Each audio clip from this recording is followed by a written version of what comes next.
नमस्कार दोस्तों, आज की इस वीडियो में हम लोग डिस्कस करने वाले हैं एचएनआरसी रजिस्ट्रेशन के रिगार्डिंग। मेरे पास बहुत सारे डाउट आ रहे हैं, वो सब डाउट मैं यहाँ पे क्लियर करने की कोशिश करूँगा। जैसे कि जो आपको रिन्यू करवानी है उसकी फ़ीस कितनी लगने वाली है, किस डेट से पहले वालों को करवाना है, किस डेट के बाद वालों को करवाना है, अगर रिन्यू नहीं करवाए तो एक्स्ट्रा फ़ीस कितनी लगने वाली है। ठीक है, वो सब डाउट यहाँ पे मैं क्लियर करने वाला हूँ, तो वीडियो के लास्ट तक जरूर बने रहें। सबसे पहले मैं आप लोगों को एक चीज़ बता देता हूँ। 26/3/2017, ठीक है, इस डेट के बाद में जितने भी रजिस्ट्रेशन इश्यू हुए हैं वो 5 साल तक वैलिड हैं। ठीक है, उन सभी को रजिस्ट्रेशन है वो रिन्यू करवानी है 5 साल के बाद। जब भी जो भी डेट ऑफ इश्यू है, यानी कि पहली बात तो ये सभी के लिए है, चाहे वो एएनएम वाले कैंडिडेट हो, चाहे वो जीएनएम वाले कैंडिडेट हो, चाहे वो बीएससी नर्सिंग वाले कैंडिडेट हो, या पोस्ट बेसिक बीएससी वाले हो, या एमएससी नर्सिंग वाले हो। ठीक है, उनका जो भी रजिस्ट्रेशन है वो 5 साल तक वैलिड है। 26/3/2017 वाले के बाद के जितने भी पास आउट कैंडिडेट हैं या फिर जो डेट ऑफ इश्यू रजिस्ट्रेशन है। ठीक है, अब कुछ कैंडिडेट ऐसे हैं जिनका रजिस्ट्रेशन 2014 का है, 2015 का है। ठीक है, तो उनका लाइफ टाइम तक वैलिड रहेगा, उनको रिन्यू नहीं करवाना। ठीक है, अब कुछ कैंडिडेट ऐसे हैं जो 2016 में पास आउट हुए थे बट उनका रजिस्ट्रेशन 2017 में बना है, यानी कि जो डेट ऑफ इश्यू है उनके रजिस्ट्रेशन की वो इस डेट के बाद की है, तो उनको रजिस्ट्रेशन है वो रिन्यू करवाना पड़ेगा। क्योंकि जो डेट जो आपके रजिस्ट्रेशन के ऊपर मेंशन है, इश्यू डेट है ना, उसको ये लोग मान के चल रहे हैं। ठीक है, तो वो डेट आप लोगों को देखनी है जो डेट ऑफ इश्यू है आपके रजिस्ट्रेशन की, उसके अकॉर्डिंग ही। और वो डेट ये है, इसके बाद का है तो आप लोगों को रिन्यू करवाना है, नहीं है इससे पहले का है तो आपको रिन्यू नहीं करवाना। कोई भी रजिस्ट्रेशन है जो इस डेट के बाद में बना है वो 5 साल तक वैलिड है। ठीक है, और 5 साल काउंट कैसे करना है वो मैंने आप लोगों को बता दिया। जो डेट ऑफ इश्यू है उससे 5 साल आगे तक आपको आप लोगों का वैलिड है। क्योंकि ये डाउट इसलिए आ रहे हैं जो 2018, 19, 20 वाले जो भी रजिस्ट्रेशन है ना उनके ऊपर एक्सपायरी डेट नहीं है। हाँ, दो 2022 है, 23 है, उनके ऊपर एक्सपायरी डेट मेंशन होके आ रही है। जब आप रिन्यू करवाओगे तो आपके ऊपर भी रिन्यू एक्सपायरी डेट मेंशन होके आएगी। ठीक है, तो ये सब चीजें हैं। अब फीस की बात करें तो फीस कितनी लगने वाली है, 1000 रुपए लगने वाली है।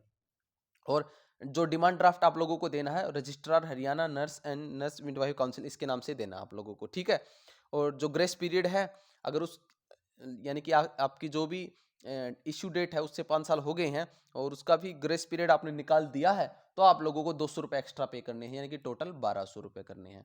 चाहिए वो आपको 5 साल के बजाय 6 साल हुए हो तो आपको 1200 देने हैं, 7 साल हुए हो तो भी 1200 ही देने हैं, 8 साल हो गए तो भी 1200 ही देने हैं। ठीक है, तो ये मैंने आप लोगों को बता दिया, इस तरीके से है।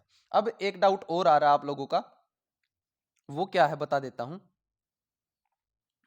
कि जो रजिस्ट्रेशन है, जो डॉक्यूमेंट वेरिफिकेशन है एचएससी वाले जो कैंडिडेट है 1554 वैकेंसी वाले, ठीक है, वो पूछने क्या हम रिन्यू करवाएं या ना करवाएं। तो उनके लिए एक छोटा सा मैं बता देता हूं अभी। देखो, जिन्होंने करवा लिया और जिनका आ गया उनकी कोई प्रॉब्लम नहीं है। ठीक है, बट मान के चलो आपने रिन्यू के लिए अपने डॉक्यूमेंट वहां पे सबमिट करवा दिए, यानी कि जो आपका रजिस्ट्रेशन है वहां पे सबमिट हो जाएगा ओरिजिनल। ठीक है, जब आप रिन्यू करवाओगे, अगर पीछे से आपकी डॉक्यूमेंट वेरिफिकेशन आ गई, ठीक है, तो आपको कहीं ना कहीं बड़ी प्रॉब्लम हो जाएगी। ठीक है, इस चीज के मामले में कॉम्प्रोमाइज जो एचएससी है वो कम ही करती है। हाँ, हो सकता है कि थोड़ा बहुत आप लोगों को टाइम सबमिट करवाने का दे भी दें। अब इलेक्शन का टाइम है, क्या पता कोई ये डाकघर वाले भी ये जो आरक्षण वगैरह, सॉरी, आंदोलन वगैरह करके बैठ जाए। ठीक है, 1 महीने तक अगर बैठ जाते हैं तो आपका रजिस्ट्रेशन वहीं का वहीं पड़ा रहेगा जहां एचएनआरसी इश्यू करके भेजेगी। ठीक है, यानी कि आपको नहीं मिल पाएगा, तो वो टाइम भी निकल जाएगा। अगर आपने एचएससी ने आप लोगों को टाइम दे भी दिया, तो यही कहूंगा कि जब तक आपकी डॉक्यूमेंट वेरिफिकेशन नहीं हो जाती तब तक आप रिन्यू मत करवाइए, क्योंकि कहीं ना कहीं आपको रजिस्ट्रेशन पीछे से होगी तो आपको प्रॉब्लम हो जाएगी। ठीक है, हाँ, ये इस चीज़ की गारंटी है कि अगर आप डॉक्यूमेंट वेरिफिकेशन करवाते हो और आपका एक्सपायर हो रखा है, रिन्यू नहीं करवाया, तो आप लोगों को बाहर नहीं निकालेंगे लोग। ठीक है, नॉट एलिजिबल नहीं करेंगे। पहली बात तो इनको पता ही नहीं है कि 5 साल तक वैलिड है, न ही उसके ऊपर कोई एक्सपायरी डेट होगी। ठीक है, और इतना उनको पता भी नहीं है। हाँ, 5 साल जिनको हो गया है, डॉक्यूमेंट वेरिफिकेशन हो जाते हैं, तो बाद में आप लोग रिन्यू करवा लेना, कोई इश्यू नहीं है, या फिर ज्वाइनिंग के बाद करवा लेना, फिर भी कोई प्रॉब्लम नहीं है, ठीक है। बट डॉक्यूमेंट वेरिफिकेशन से पहले अभी मत करवाना, कहीं ना कहीं प्रॉब्लम हो सकती है। आपको टाइम मिल जाएगा, आपको बाहर नहीं निकालेंगे डॉक्यूमेंट वेरिफिकेशन में, ठीक है, इस चीज़ की गारंटी है बिल्कुल। अब बात करें जो गवर्नमेंट जॉब लग चुके हैं, ठीक है, ऑलरेडी कहीं ना कहीं पोस्टेड हैं, तो उनको क्या करना है।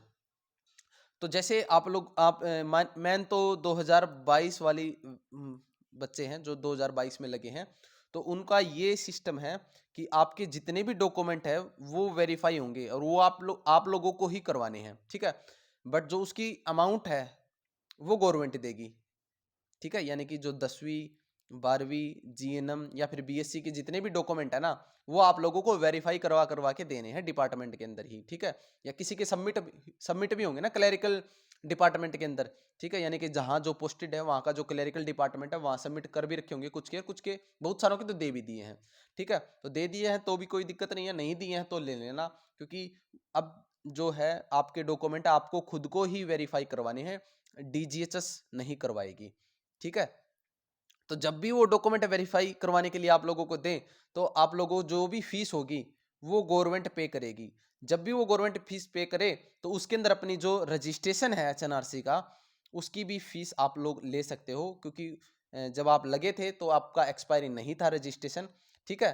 तो अब वो जो भी रिन्यू करवाने का जो सिस्टम है वो आपकी जो गवर्नमेंट है वो पे करेगी, जो भी फीस लगती है, ठीक है। ये सिलेक्शन होने के बाद का जो भी मसला है वो सारा भुगतान कौन करेगी, गवर्नमेंट करेगी, ठीक है। तो जब भी एक्स्ट्रा फीस सिर्फ 200 रुपये देनी है तो उसका कोई बड़ा इश्यू नहीं है, तो 1200 रुपये जो भी है, जब भी आपको ये जो 10वीं 12वीं के डॉक्यूमेंट वेरीफाई करवा के देने हैं तो आप लोग उस फीस के साथ करवा लेना, ठीक है। या फिर कोई जैसे किसी सीएमओ ने लेटर निकाल दिया, ठीक है, तो क्या करना है, तो उस कंडीशन में आप करवा सकते हो, बट वो जो फीस लगने वाली है वो आप एक एप्लीकेशन लिख के उसकी फीस अपने क्लरिकल डिपार्टमेंट में लिखो, डिस्पैच करवाओ, वो फीस वहाँ आप सबमिट सॉरी ले सकते हो, एक रिक्वेस्ट कर सकते हो कि वो जो फीस जो भी इसके अंदर लग रही है डिमांड ड्राफ्ट की, वो गवर्नमेंट पे करे, ठीक है।